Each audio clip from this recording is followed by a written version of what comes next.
तो नमस्ते प्रणाम, मैं हूँ आपकी वंदना। स्वागत करती हूँ फ्रेंड वंदना दुबे के चैनल पे। आइए प्यारा सा विवाह गीत लेके आए हैं फ्रेंड, कैसे लगेगा कमेंट बॉक्स में बताइएगा और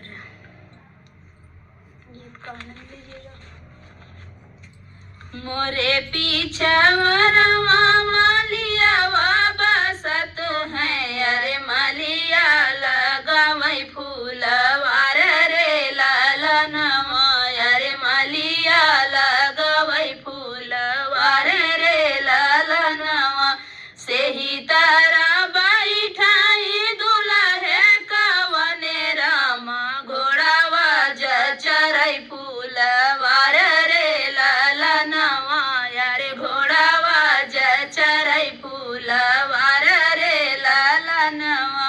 दुआरे जा बैठाई पापा हो कवने रामा, मालिनी ओ रहन देई रे लालनवा, यारे मालिनी ओ रहन देई रे लालनवा।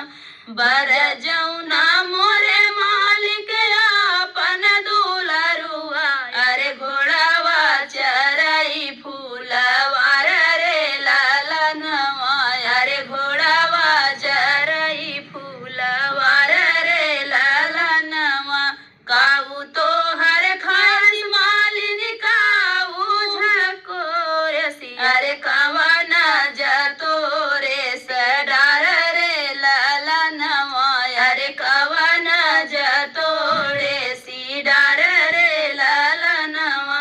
कवने जपेड़ तारे बैठे दुलरुआ, अरे घोड़ावा चरई फूलवार रे लालनवा, अरे घोड़ावा चरई फूलवार रे लालनवा।